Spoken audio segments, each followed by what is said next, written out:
Now listen to the first part of the conversation and complete questions 1 to 7 on the table.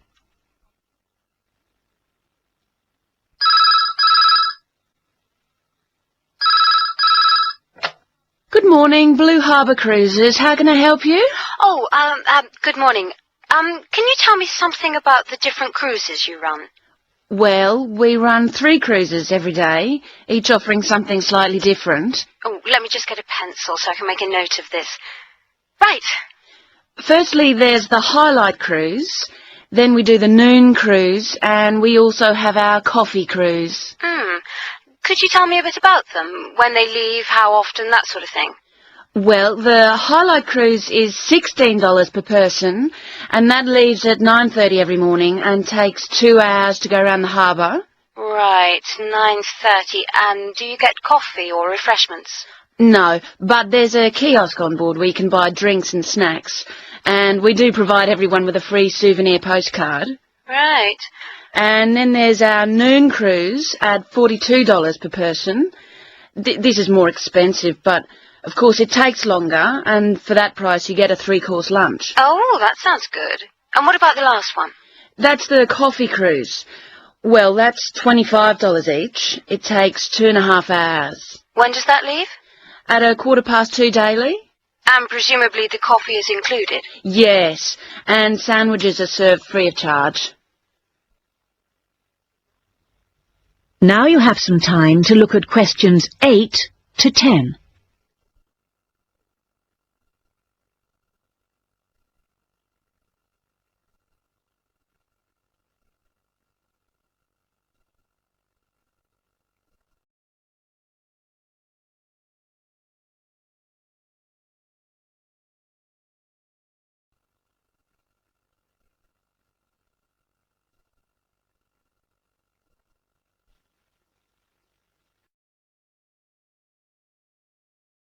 As you listen to the rest of the conversation, answer questions 8 to 10.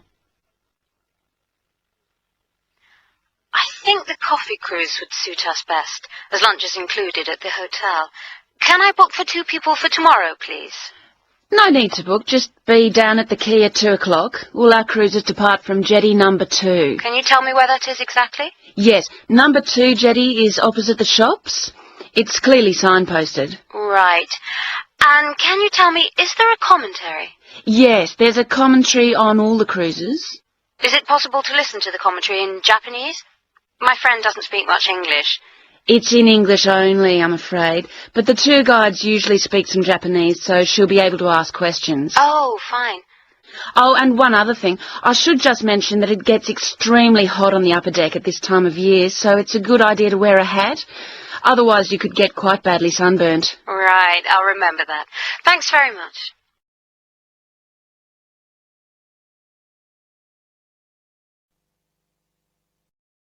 That is the end of part 1.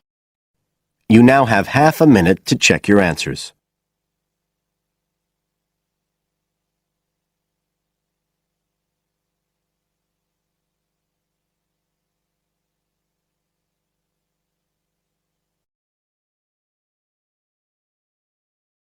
Now turns to part 2.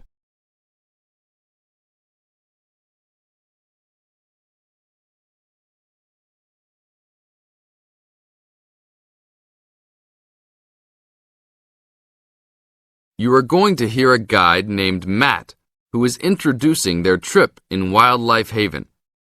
Now you have some time to look at questions 11 to 15.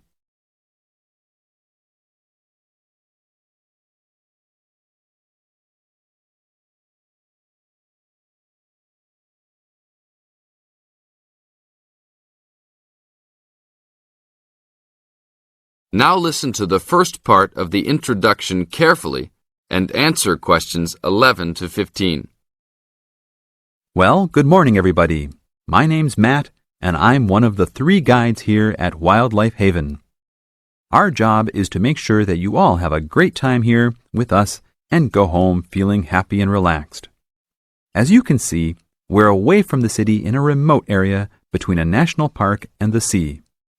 To encourage you to relax, there are no radios or TVs, and the only phones and newspapers are in the office. So, if peace and quiet is what you've come for, this is the place to be. From your cabin on the hill, you'll find you have the national park behind you, and you can look out from the sea from your front balcony. Your luggage will be unloaded from the bus and taken to your rooms in a few minutes.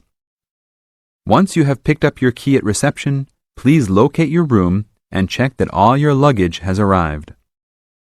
The daily program here at Wildlife Haven is flexible and only as demanding as you want it to be.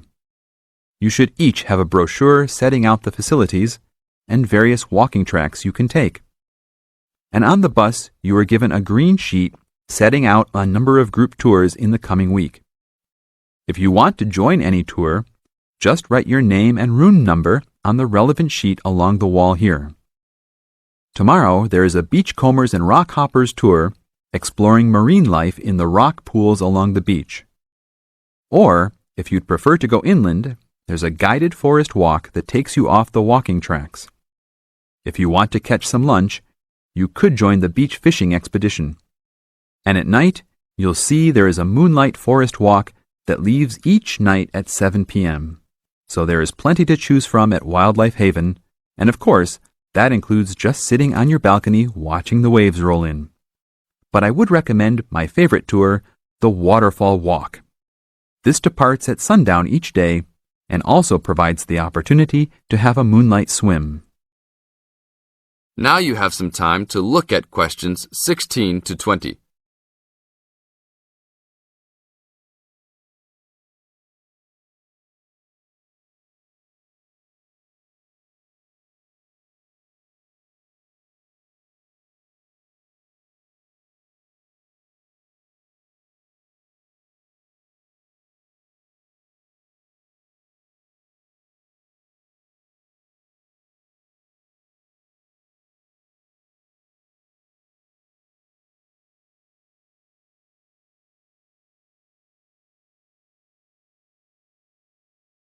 In the second part of the introduction, you are going to get some advice from Matt. Listen carefully and answer questions 16 to 20. You've chosen to visit us in January, which is one of our hotter months. And although you may be tempted to wear a minimum of clothing, you should always take precautions against injury, particularly in the national park. This includes sensible footwear. You'd be surprised how many of our guests ignore this advice and end up being sorry. And socks are a good idea too. And even though you might be under trees a lot of the time, it's a good idea to wear a hat in this hot climate. There's no need to be too concerned about walking in the national park, provided you use common sense. It's true that there are poisonous spiders in the park, but they are really more frightened of you than you are likely to be of them. I should also warn you against eating any wild berries. Some are edible, but you should avoid them all. We'll provide all the food you can eat. Well, that's about all for now. Dinner is from 6 to 8 p.m. in this building. That is the end of part 2. You now have half a minute to check your answers.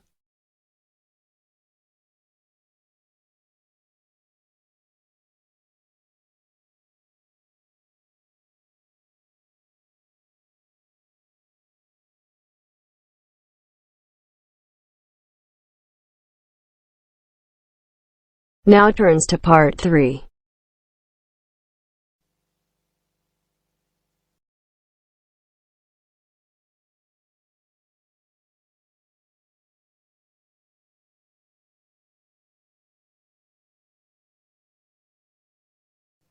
You will hear two university students, Phil and Stella, talking to their tutor about their research project.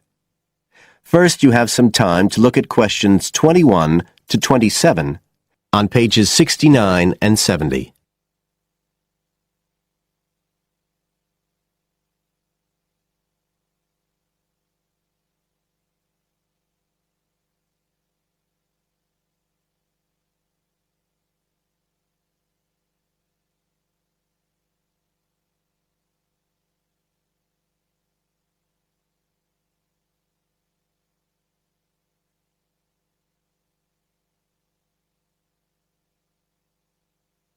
Now listen carefully and answer questions 21 to 27. Come in. Ah, yes, Stella. Is Phil there too? Good. Come on in. OK, so you're here to discuss your research project. Have you decided what to focus on? You were thinking of something about the causes of mood changes, weren't you? Yes, but the last time we saw you, you suggested we narrowed it down to either the effects of weather or urban environment. So we've decided to focus on the effects of weather. Right, that's more manageable. So, your goal is, Phil? To prove the hypothesis, no. To investigate the hypothesis that the weather has an effect on a person's mood. Good. And what's your thesis, Stella? Well, our thesis is that in general, when the weather's good, it has a positive effect on a person's mood, and bad weather has a negative effect. Can you define your terms here? For example, what do you mean by good and bad? OK, well, good would be sunny, warm weather, and bad would be when it's cold and cloudy or raining. And how would you define an effect on a person's mood? What would you be looking to find? An effect on the way a person feels.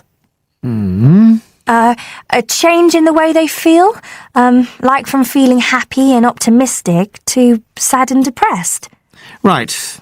And what sort of weather variables will you be looking at? Oh, sunshine, temperature, cloudiness, precipitation, among others. It'll depend a bit what the weather's like when we do the survey. Fine. We'll talk about that in a minute. But first, what about background reading?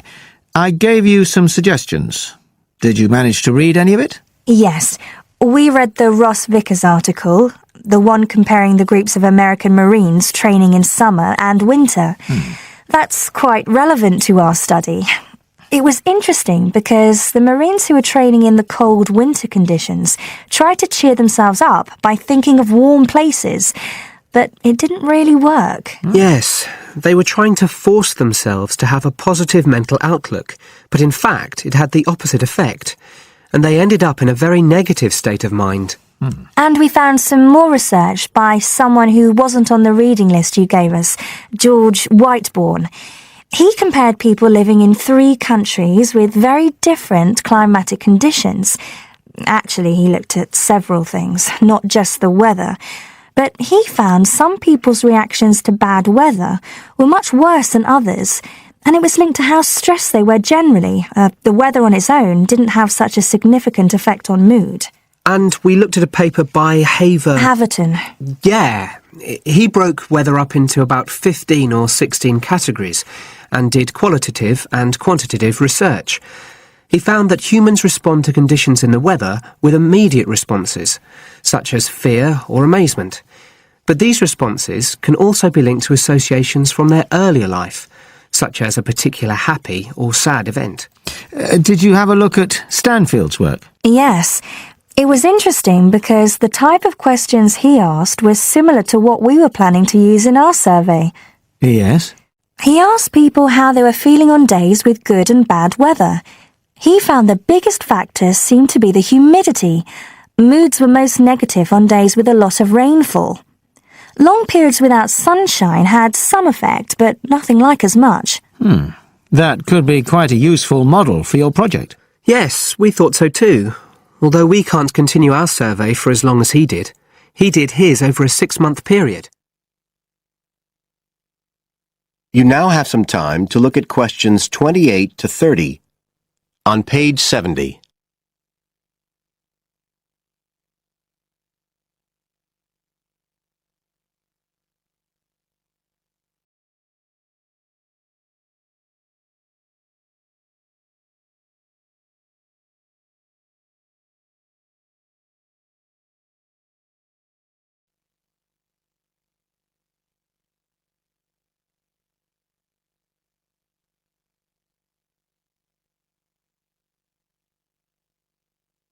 Now listen and answer questions 28 to 30. Right. Well, you've made quite a good start. So, where are you going from here? Well, We've already made the questionnaire we're going to use for the survey. It's quite short, just 8 questions. We're aiming to survey 20 people over a period of 3 months from October to December. We can't specify the actual dates yet because it depends on the weather. We want to do the survey on days with a range of different weather conditions. And we'll just be working on campus, so our data will only be statistically sound for the student population here. That's okay. Have you thought how you'll determine what will constitute each aspect of weather, and how many you're looking at? We decided on 4. The amount of sunshine, cloudiness, temperature and precipitation. We thought we might use the internet to get data on weather conditions on the days we do the survey, but we haven't found the information we need, so we might have to measure it ourselves. We'll see. Then we've got to analyse the results, and we'll do that using a spreadsheet, giving numeric values to answers. And then, of course, we have to present our findings to the class, and we want to make it quite an interactive session. We want to involve the class in some way in the presentation, maybe by trying to create different climatic conditions in the classroom, but we're still thinking about it. I see. Well, that sounds as if you're on the right lines. Now, what I'd suggest that you think about, in addition to the work you... That is the end of part 3. You now have half a minute to check your answers.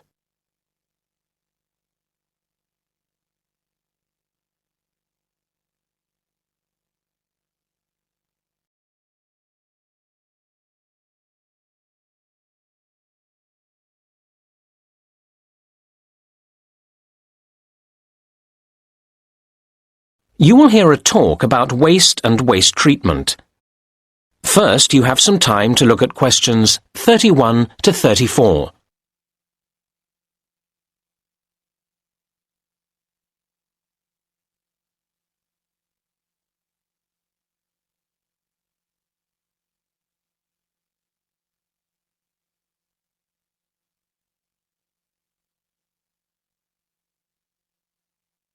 Now listen to the first part of the talk and answer questions 31 to 34. Good afternoon, everybody. Today I'll be talking about the issue of waste, which has become an immense problem in today's society. We face huge challenges in terms of reducing its creation in the first place, and then in dealing with it when it has been created. Now, the model of nature would be our ideal, a completely cyclical system in which no excess waste is generated that can't be processed by itself. However, we humans have proved, despite our apparent intelligence and ingenuity, quite incapable of achieving this. Where did it all go wrong? We have evidence that in ancient Greece and Rome, governments operated municipal waste collection, and a huge Stone Age mound was identified some years ago in Norway as waste disposal. So we can see that people have been generating waste for a very long time indeed. However, during the Dark Ages, sophisticated municipal waste processing disappeared. The medieval answer to waste was to throw it out of the window. But this waste, apart from broken pottery and a few metal objects, was largely organic. This meant, of course, that it was quickly absorbed into the environment by the natural processes of decay. However, many concerned people, such as doctors, claim that this created health problems, although it wasn't until science produced convincing evidence of the connection between rubbish and disease that governments began to see the importance of dealing with the problem effectively. Unfortunately, their response has remained slower than the generation of waste. It is very hard to deal with waste that won't melt into the environment, as so many of our modern consumer goods won't. And that's why the invention of plastic has caused the worst headache for the environment. It's more than nature can deal with. Now you have some time to look at questions 35 to 37.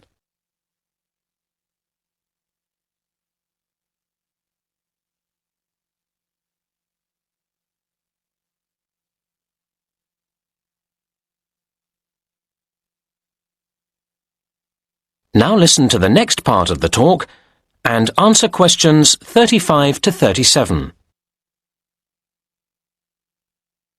In order to address the root of the problem of waste, we need to think about what has made the quantity of waste accelerate in growth. I'd identify three main reasons. As many countries became industrialized, we saw the advent of mass manufacturing. This has been enormously damaging, as it has greatly increased the amount of things on the planet's surface which don't go away by themselves. Closely related to this is packaging, necessary for transporting things around the world, but then extremely difficult to get rid of properly. And a third aspect to the problem has been disposable goods. We have become accustomed to so many things being to use and then discard that we find it hard to imagine life without them. And yet we spare little thought for where they go when we do discard them. Now you have some time to look at questions 38 to 40.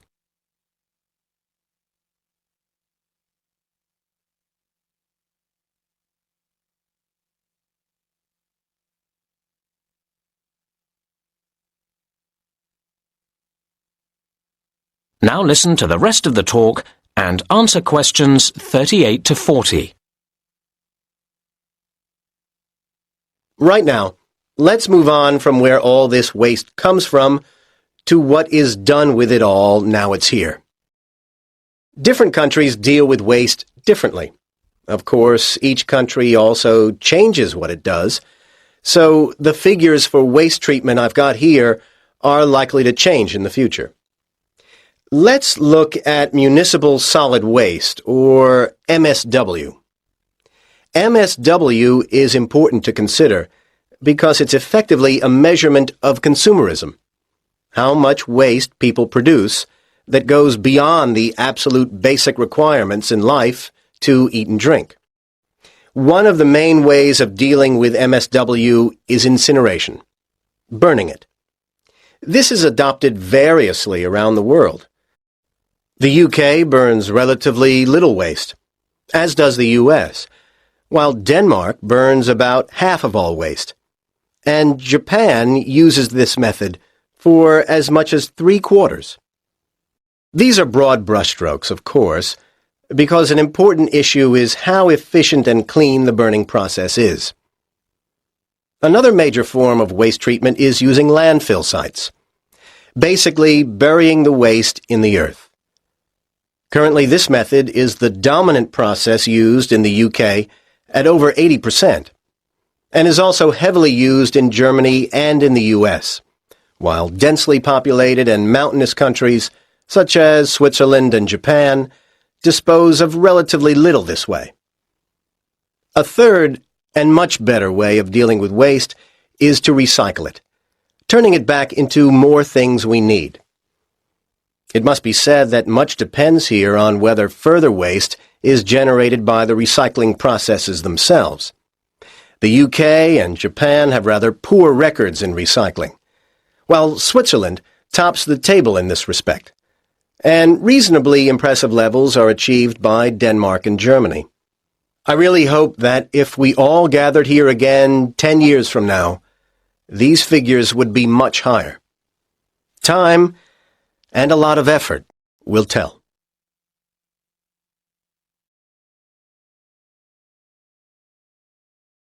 You now have half a minute to check your answers.